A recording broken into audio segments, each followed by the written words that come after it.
कि किसी भी राज्य के अंदर या देश के अंदर चुनी हुई लोगों के द्वारा चुनी हुई सरकार की चलनी चाहिए या किसी एक व्यक्ति विशेष की चलनी चाहिए। इस दुनिया में कुछ भी परमानेंट नहीं है। कोई अगर सोचे कि मेरी सरकार बन गई, अब जिंदगी पूरे मेरी सरकार रहेगी, ऐसा नहीं होने वाला।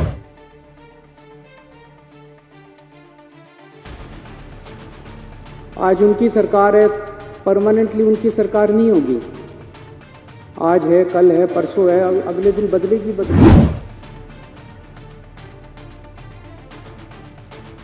एजी साहब कह रहे हैं ना कि मैंने तो मना थोड़ी किया। जब 2 बार ऑब्जेक्शन लगाया, अब तीसरी बार भेजेंगे तो फिर ऑब्जेक्शन लगाएंगे, तो इसका मतलब आपकी नीयत खराब है।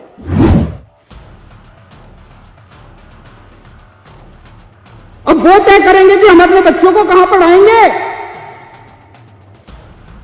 ऐसी सामंतवादी सोच के लोगों ने आज हमारे देश को पीछे छोड़ा।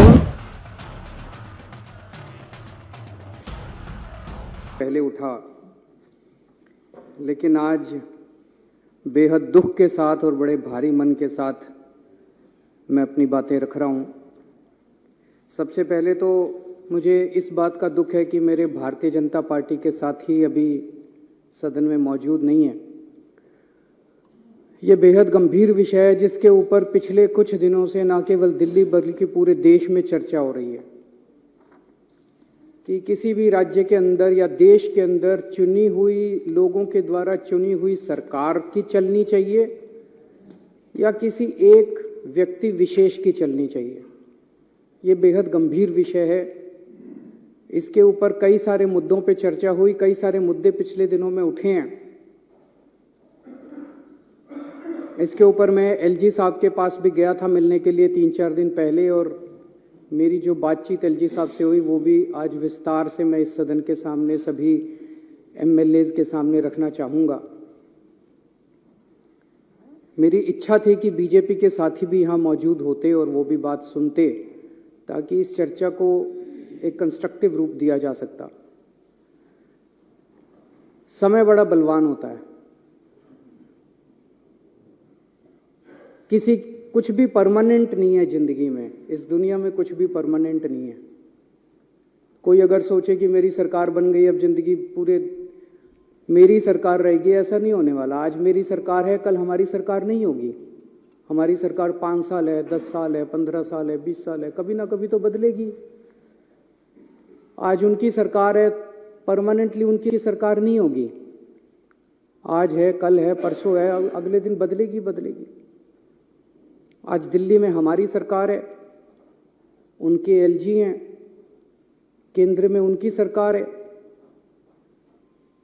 कल अगर भगवान ने चाहा ऐसा भी हो सकता है कि केंद्र में हमारी सरकार हो,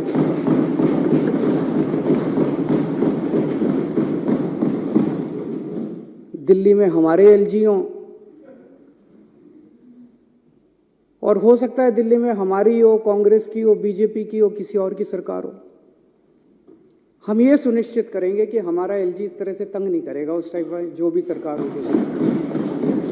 हम चुनी हुई सरकार की इज्जत करते हैं, हम लोगों की इज्जत करते हैं, लोगों के मत की इज्जत करते हैं, लोगों के वोट की इज्जत करते हैं, जनतंत्र की इज्जत करते हैं, हम संविधान की इज्जत करते हैं।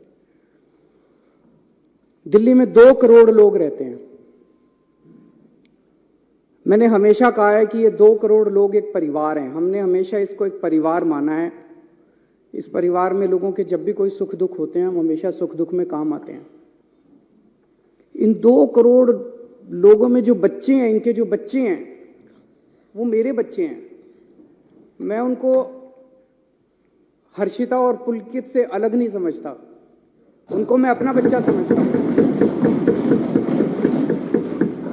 उनको मैं अपना बच्चा समझता हूं। तो जितनी अच्छी शिक्षा मैंने हर्षिता और पुलकित को दी है, उतनी अच्छी शिक्षा मैं दिल्ली के एक एक बच्चे को देना चाहता हूं। ये मेरा मकसद है,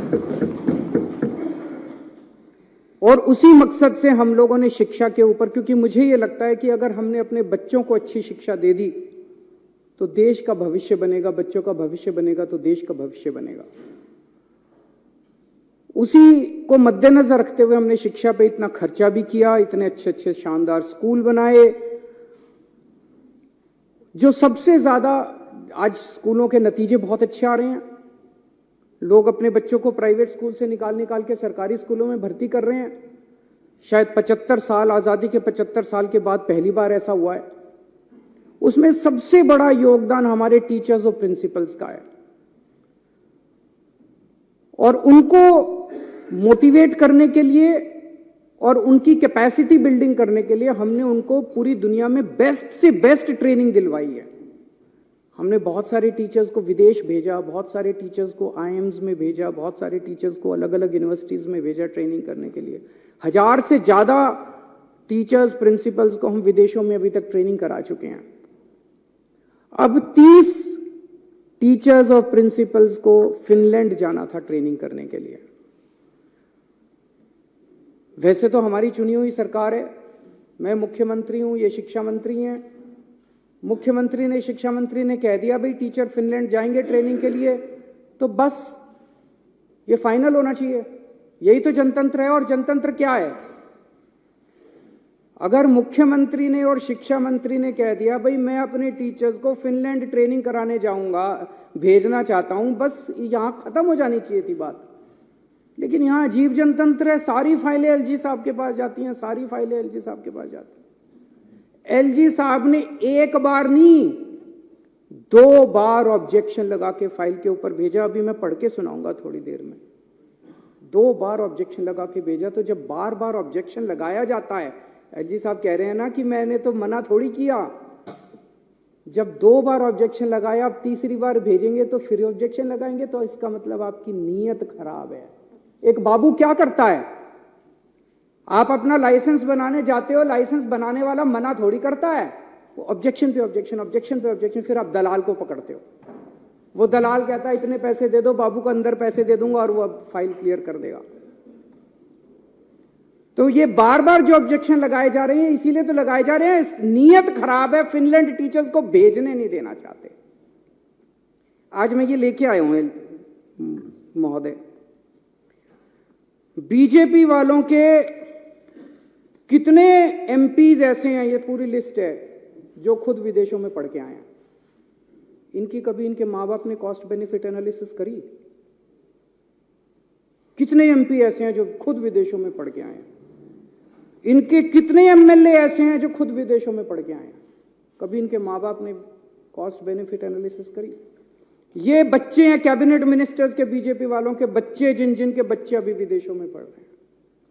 मेरे को इससे कोई एतराज नहीं है, मैं किसी की शिक्षा के खिलाफ नहीं हूं। बीजेपी वाले, कांग्रेस वाले, आम आदमी पार्टी वाले, जिसको भगवान ने अच्छा दिया जिंदगी में, वो अपने बच्चों को भेजे, जरूर भेजे। अच्छी से अच्छी शिक्षा सबके बच्चों को मिलनी चाहिए। मैं इसके विरोध में नहीं हूं कि इन्होंने क्यों भेजा। मैं इसके विरोध में हूं कि अगर तुम अपने बच्चों को अच्छी शिक्षा देना चाहते हो तो गरीबों के बच्चों की अच्छी शिक्षा के खिलाफ क्यों हो तुम लोग? अगर हम अपने बच्चों को, गरीबों के बच्चों को अच्छी शिक्षा देना चाहते हैं, अपने बच्चों को अच्छी शिक्षा देना चाहते हैं, तो तुम रोकने वाले कौन होते हो? ये एक फ्यूडल माइंडसेट है। ये कई सौ साल पुराने जो हमारे देश में फ्यूडल माइंडसेट है ना, कि गरीबों को अच्छी शिक्षा, इस जात के लोगों को, उस जात के लोगों को अच्छी शिक्षा नहीं मिलनी चाहिए।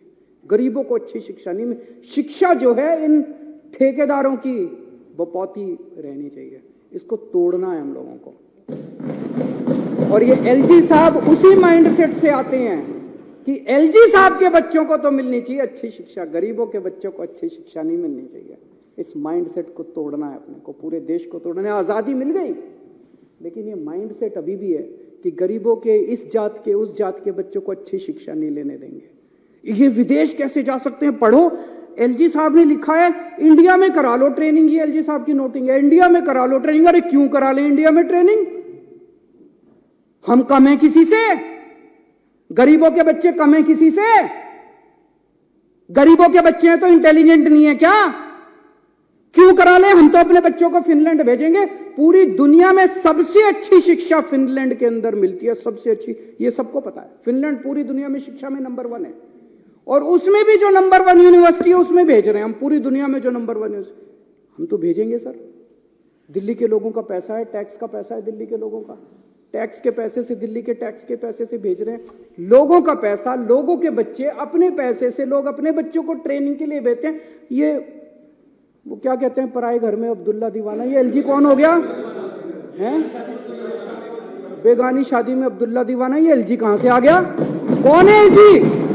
कहां से आ गया एलजी? किस बात का एलजी? कौन एलजी? कौन लेफ्टिनेंट गवर्नर? हमारे सर पे बैठ गया आके लेफ्टिनेंट गवर्नर। अब वो तय करेंगे कि हम अपने बच्चों को कहां पढ़ाएंगे। ऐसी सामंतवादी सोच के लोगों ने आज हमारे देश को पीछे छोड़ा हुआ।